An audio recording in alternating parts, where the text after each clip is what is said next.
let's go back to our covered call position here. That's now deep in the money. Now this one, Stuart, I'd be assigned on because it's today's expiration. Did I leave the chain up? Oh, I did. November 5th, 25 call at 103. Okay. November 5th, 25 call at 103. All right. Okay, so let's say I sold a further out when I still have time to go on this position. And in this case, the stock still rocketed up to 37. Stuart's question is, Michael, can you explain when an in-the-money covered call would be assigned a little bit above the break-even costs? No. If this is the trade I entered in Lucid, bought the stock on the 22nd for $24.11, sold the November 25th call at 103, I might have been assigned after that jump to 37. I might still be in the position, Stuart. I don't know. It's not up to me. What we want to keep in mind is that you are never linked to Joe, the option buyer, or Jane, the option buyer, one-to-one. What I mean by that, Stuart, is no one really knows what your break-even is for this covered call. Or if I was on the other side of this trade, and I bought this at 105 at the ask price when you sold and entered this covered call position, I know my break-even effectively is 26.05 at expiration. I know that, okay? But when we're entering orders with our broker, yes, Stuart, the market maker is looking for a buyer and seller at the same time. But effectively, it was what's happening here, and excuse my poor excuse for a drawing, but every contract that's open or sold at this November 5th, 25 strike, Stuart, is going into a pool, a pool. They're all going in here. So you might have sold yours at 103, and I might have bought at 105. The market maker had us linked up together. You did 5 and I did 5, and he makes his 2 cents profit. However, you might have sold 5 contracts against your 500 shares. I might have bought 10. So yes, I know what my break even is at 105. I don't know what your cost basis is, Stuart. Okay? But I might be linked to your 5 and another 5 in that case. Or someone might have 8 and you might have 5. So I'm linked to 5 of theirs and 5 of theirs. Why might you get partial assignment? Because of this. If I exercise my 10 calls now that the stock has moved up, the market maker might take your 5 and take the 5 from customer 2, customer B, leaving them with 300 shares and 3 calls on the position. Could I have been assigned early? Yes. Am I necessarily assigned early? No. I could still be in this position. Okay? Now, at expiration, our original position, the stock's at $36.99. Let's say the stock ended today at $37.01. And after the move yesterday, I had bought stock. I had bought Lucid at maybe, let's say 38, and I sold the 37 call for a $2 premium. The stock's at 37.01 at expiration. If my option is 1 cent in the money, I'm assigned. Okay. Break even, my break even, if I got $2 in that case, I bought it at 38, I'm sorry, sold this call for $2, my break even is going to be 36. No, I'm not going to be assigned on my 37 call if the stock's at 36, 36.10, 36.20, 36.30. No, it has to be in the money. But if it's even 1 cent in the money at expiration, the OCC wants to promote liquidity. Anything that's 1 cent in the money or more will be assigned at expiration if you don't close it or roll it in that case.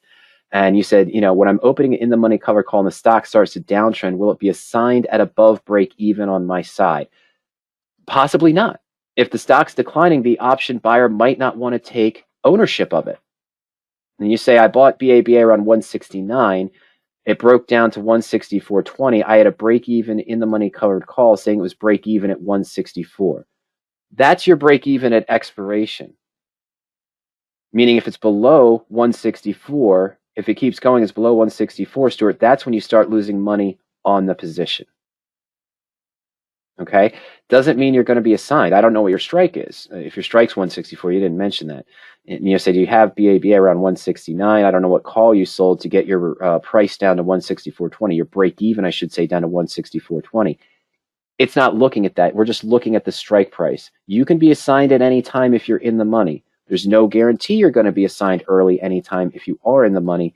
It's not really related to your break even. It's more related to the whim of Joe, the option buyer, or Jane, an option buyer, if they want to exercise it, and the market maker has to start forcing assignment for the sold calls because they don't want a discrepancy of one pot, one side of the pool, one side of the pot being too high or too low. There's got to be a balance that they're looking for. So early assignment can happen. Just because your break even is 164.20 does not mean that the option buyer's cost basis or break even is 164.20. No one probably knows what your break even is on the position. They just know what the option strike price is, and if they have contracts that they've bought for that strike, or they have options that they've sold for that strike, they know it's in the money or out of the money, then it will be determined if they want to exercise those long calls where you might be forced an early assignment. Your break even is not known across the market. If your option is 1 cent in the money or more at expiration, you didn't close, roll, or adjust it, Stuart, you will be assigned. There's no guarantee that you could be assigned early, even on one of these big jumps. The option buyer might be looking for more profit. That all being said, I don't know the number. I'm just going to throw out a statistic because we can use statistics to prove everything. 93.5% of all people know that. But there's a strong likelihood that 85 to 90% of option buyers have absolutely zero interest in owning the stock. They picked a bullish stock that they felt had the potential for a large movement. Lucid, CCXI, they paid they paid a high premium because of the high volatility, although Lucid wasn't that high. It didn't seem that high when we looked at that covered call back on October 22nd. But the concept is they're buying it to make a profit. If I bought this Lucid 25 call for $1.03, and the stock's now up at 37, and I can sell this for $12.50, I'm selling to close it. I have no interest potentially in buying the stock, or I'm leaving it open if I think it's going to move up. As an option buyer, I wanted to be using this for leverage, not to get into the stock necessarily. I think I'm throwing out a fake number, I know, but I think 85 to 90% of people who are on the other side of the pool buying calls have no intention of owning the stock. Another thing to consider in all of this, Stuart, is back to our little pool and pot analogy here. We have this pool here, and we were talking about the contracts in. No one knows what your break even is. You could have bought the stock BABA 5 months ago and now decided to sell a call, or you could have just bought it 2 months ago at 169 and have lowered the cost. And now you're at 164 with the covered call position. No one else in the market knows what your break even is. Okay. Now, we're talking about the ins and outs. Let's say you sold 5 of these November 25 calls for 103. And I, on the other side, bought 10 same day. Oh, that should be a 3. Huh? Sorry. And I bought 10 at 105, bid-ask spread there. And this person here, Joe or Jane, the option buyer, also did it at 103. It doesn't matter. Okay, Stuart? Now, what is supposed to happen if someone on this side of the buyers starts exercising their calls, the order that they come out from the sell or get assigned on the sell side should be first in and first out.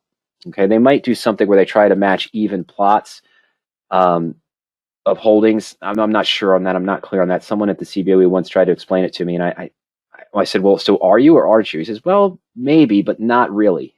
That didn't answer my question, but okay. So let's skip on that. There's something else we're not considering here. Okay, and so let's say at the same time I did this, and I'm not really linked to you, you're not really linked to me. I might have bought 10 of the November 25 calls, and at the same time sold 10 of the 28 calls. So I'm actually on this side with 28 calls in that position. I might have not been buying calls directly.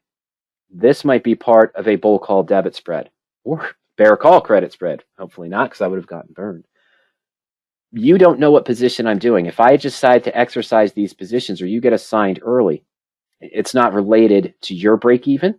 It's not related to my break even. It's just, did I decide to exercise? Did I decide to close this bull call debit spread early because I was near 90, 95%, probably close to 100% of what I expected to make with this large movement?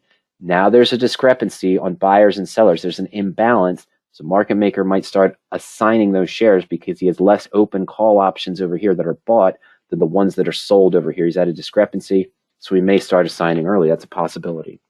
But you don't know my position. I could be in a bearish spread. I could be in a bullish spread. I might have opened the same time as you did, around the same price. I might have even done the same 5 contracts at the same strike buying to what you were selling at almost the same instant. But I might be in a spread. I might be in a bearish spread. I might be in a calendar spread of some kind. You just don't know that. So that's why you don't know my break even. I don't know yours. Market maker doesn't know your break even. He knows you have a strike that's in the money or out of the money, and he knows what the balance is on the left and right of buyers and sellers. I shouldn't really say left and right. That's an invalid term, but you know what I mean by the buyers and sellers, Stuart. I hope that helps answer your question. I know we kind of bounced backwards and then came back forwards again, Stuart, but I hope that answers your question. Okay, good. Stuart says good. You're good on that. Excellent, Stuart. Thank you. If you need more clarification on that, remember, just feel free to ask in a little bit or just send me an email over the weekend. While we're here, I just want to remind everyone, of course, that today's material are my thoughts on your questions designed for educational purposes, increasing investing performance and options knowledge. Any stocks or options discussed today should not be taken as direct recommendations or direct trading suggestion. We used the Lucid example to help with Anthony's question. We used FCX just as an example caller for Pavel's question that he sent in. And we kept with Lucid, CCIX, and we looked at a couple of the other positions for David's discussion that came up in the search as well. It doesn't mean we're recommending or suggesting any positions. Those were just sort of our example stocks for the day. Options do involve risk, as we have seen, and may not be suitable for all investors. Now, we've got a chance to work on the search tool today. We saw how easy it was to craft a search to not solve David's problem, but give some ideas to David. You saw how simple it was to just create a basic search and then how to fine-tune it. We looked at the portfolio tools for evaluating rollout opportunities and covered calls with Lucid that are now deep in the money, and last week on CCIX. But remember, you can take a 14-day free trial at any time. Just go to powerup.com, put in your name and email address. You'll get full access to the tools for 14 days. No credit card required. After that, the subscription levels start at just $45 per month. You can cancel at any time via phone or via email. Free coaching sessions for members who are on a trial or subscribers to Power Options. There's no limit to those. Of course, you can upgrade the subscription levels at any time. And subscribers also get full access to the webinar archives as well. Speaking of those, remember our free education, and you can go to powerup.com and click on that free webinars tab and go through our categories of webinar and education, tools, strategies, concepts, and more. Or, as we showed earlier, for Anthony's question related to other content on rolling in the money covered calls, you can go to our YouTube channel and just search for rolling in the money covered calls, diagonal calendar spreads, things of that nature, and you'll see a list of recent videos there that are public on YouTube as well. And of course, if you do have any other questions at any time, remember, you can send us an email to support@powerup.com or support@radioactivetrading.com. You can call us during market hours also at 302-992-7971. And of course, trial members and subscribers, remember, schedule one of those free coaching sessions at any time. So again, ladies and gentlemen, thank you for joining me today. Thank you for your questions. Kip says, good session. Have a great Halloween with your family. You too, Kip. Take care. Everyone have a fantastic Halloween weekend and enjoy the weekend as well. As always, we'll start cropping these videos sometime this year. I will, but we'll start cropping these videos this tonight and into tomorrow. In the first batch of 1 or 2 of the video contents, the different segments, Pavel's was up first, and the discussion for Anthony. Then we went into some of the other discussions there on the covered call position and the assignment for Stuart. And of course, then we went into discussion for David and Fernando. So we'll cut those into little segments. We'll start posting them. We'll send an email out when those different segments are posted.